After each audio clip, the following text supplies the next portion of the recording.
Welcome back. This is day 19 of building a 3D printing business. Yesterday, the entire focus was running the farm under load. Today is about what actually came off the machines and what that tells me. Most of it finished cleanly. So all of these prints started at different times. Some started late the original night. Some were sent that following afternoon. And some were sent after yesterday's video. That's all intentional. I wanted to run this as a normal farm would, with intermittent start times and intermittent finish times. The majority of these finished just as I had expected. You know, we used the same material. These were all the same file, and they were all generally the same settings used.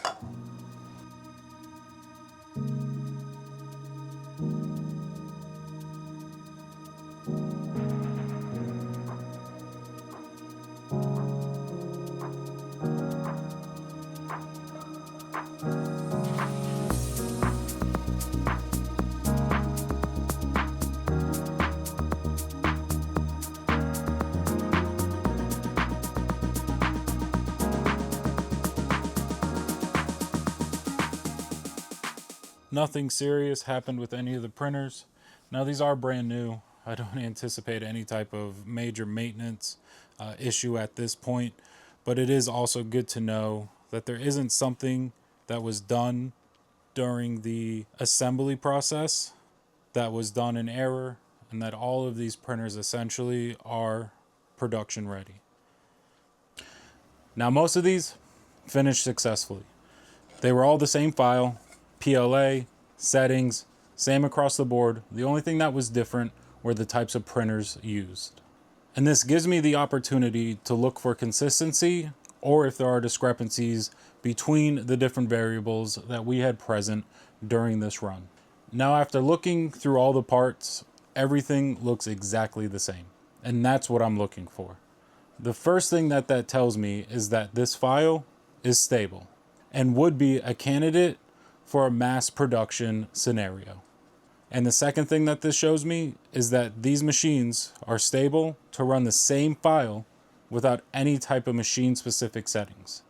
This is important because it eliminates any type of additional time required to dial in settings to ensure a consistent product throughout the entire farm. And the third thing, and the most important to me, is that the workflow didn't collapse when every single thing was operationable. The jobs continued, they got finished, new jobs got sent, and those finished as well. Now, one of the prints didn't finish. The filament got stuck in the back and stopped feeding. The machine reported that the job was finished, but you can tell it only made it about halfway. So running everything at the degree that we did allows me to see a potential issue or bottleneck when everything is fully operational and up and running. I will definitely be checking filament constraints. I've noticed on this type, the eSun, that it does tend to want to grip at certain points throughout the spool. This is something that I will dig deeper into and try to find a solution to alleviate. At least we know this isn't a print issue. This isn't a file issue, texture issue. This is a filament feed issue. And this can be looked at and solved prior to this farm coming online. So overall, I'm very happy with the outcome. If this is my only failure, I'll take that. The fact that we're not looking at multiple failed prints due to layer shifts, which was going to be my major concern, especially with the stability of the racking. I am going to reinforce it. The more research that I'm doing, the more I see, hey, it's a very cheap option to get out of any potential multi-hour long-term prints failing. So I think I'm definitely going to do that first and foremost. But this shows all of these can be printed successfully without even having to address that in the beginning. These are the type of issues that I want to identify and sort through first before money is involved. before we're producing orders for products and they're failing, and I'm trying to research and figure out a solution at that time. Counterproductive, so much better to do it now. Now, all of these toothbrush holders, even though I have a way of recycling every single bit of filament in this entire cycle and reusing it, we're going to go ahead and donate all of these to a local retirement home as some essential hygiene products that some of these people may not have. So we got a double bonus.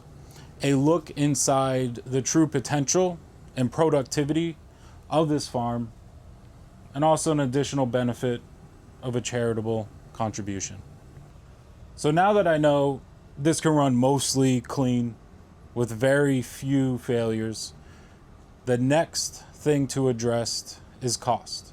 Print time is only half the equation. Filament cost is the other half. Tomorrow, I'll be bringing in and showing the extrusion line. This is where the math really starts to make sense and can give you a competitive edge against your competitors in the marketplace. We also received in the mail the comparable item that we derived this entire test process off of.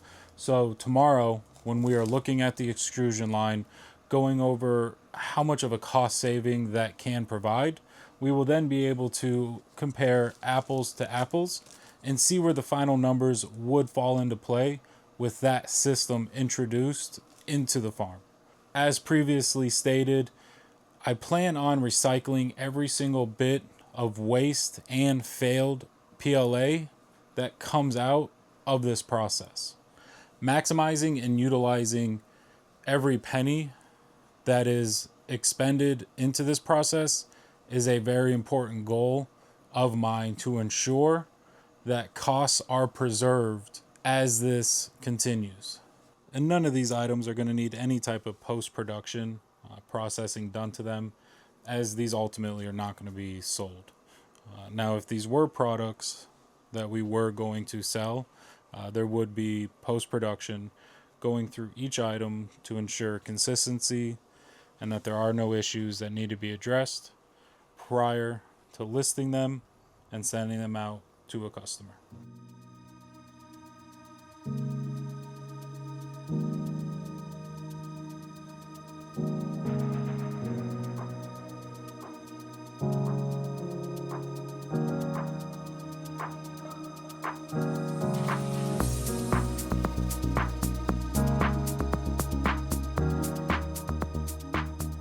And that's day 19.